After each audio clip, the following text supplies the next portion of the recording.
Hi guys, so today I've called our blog Body Shock. Really what we're looking at talking about in this one today is just going to be about mixing up your training a little bit, just trying to get the best results that we can with obviously the time that we've got.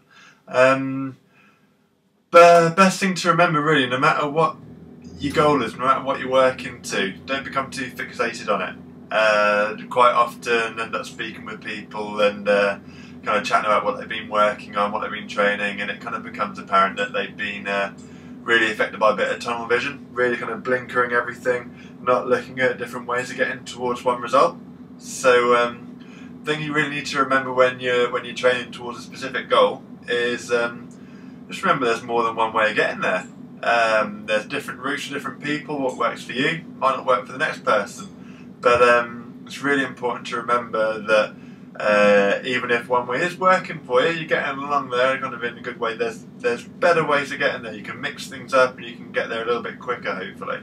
I mean, thinking about marathon running and things like that, imagine marathon running. Yeah, if you keep on running marathons week after week, you're going to get fitter, you're going to get better, and your time will come down, definitely. But what about if you mixed up with a little bit of different training and you'd get there a lot quicker? Definitely your body would thank you for it. I don't think there's many of us that could keep chucking out 3-4 marathons a week, trying to knock off a few seconds here and there. And I think your mind would thank you for it as well, perhaps mixing things up. Keeps you interested, keeps things going on as well. So two things we're going to talk about today then, two aspects really.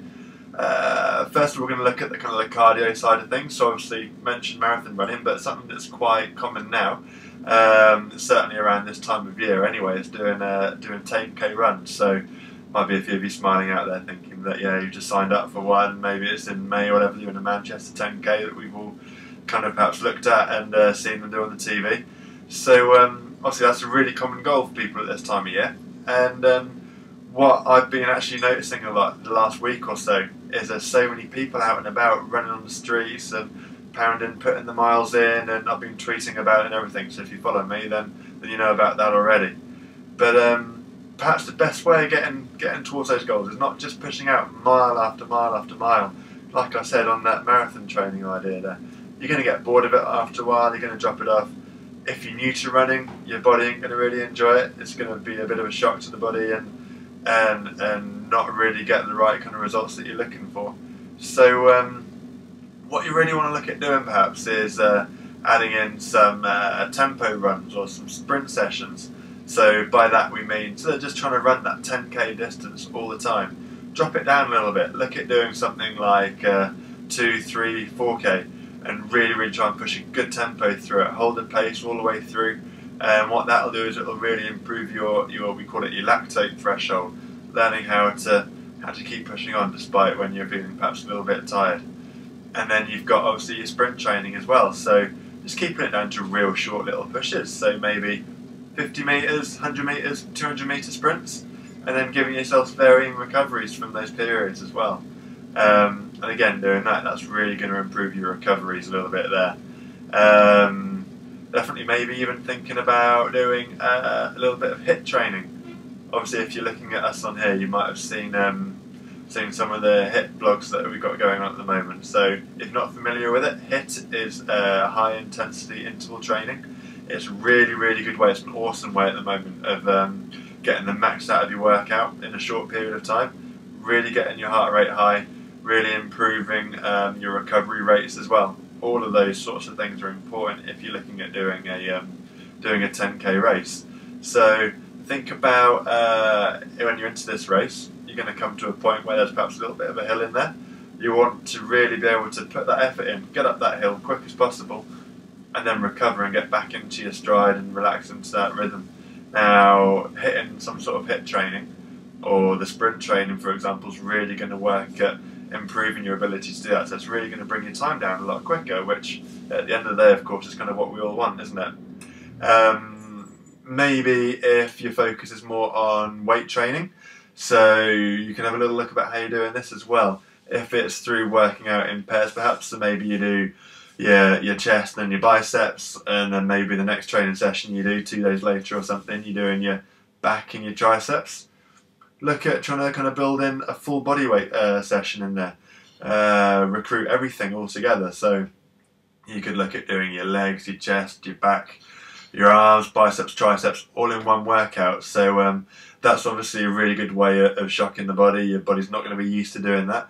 And you can flip it, obviously. So if you're already training for the full body, why not just cut it down, focus on just a few muscle groups each time. There's no reason why you can't just focus on a bicep workout or just a quads workout, a glute workout. There's loads of exercises out there. Just get on here, YouTube, just Google away, pick up a few different exercises and give them a whirl.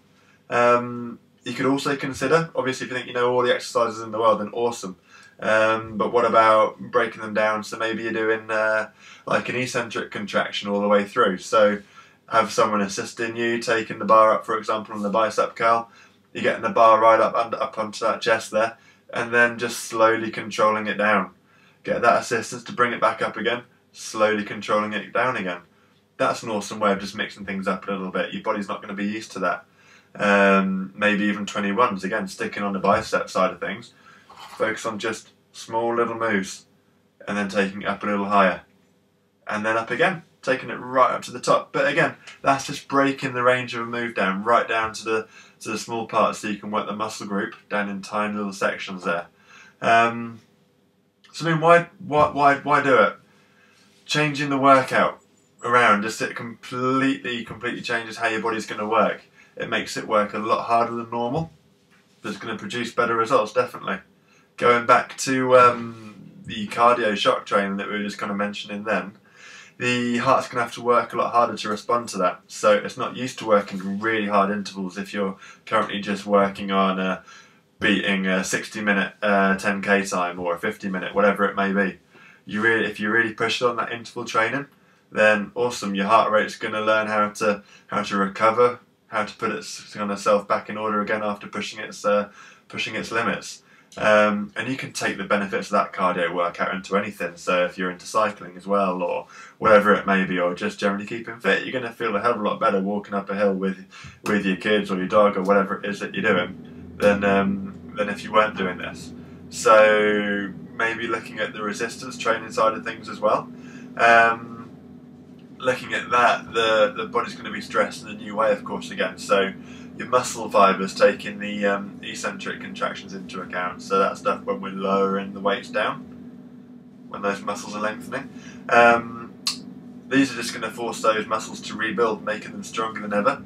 Making those original exercises that you're doing now already, so be it the full curls or the full squats, whatever it is, makes them so much easier.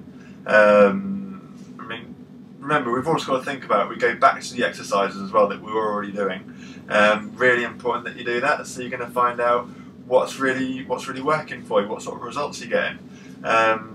Some form of training might not give you the same response as others, so you really got to kind of mix it up out there, guys, and try shocking that body. That's why we've called it Body Shock.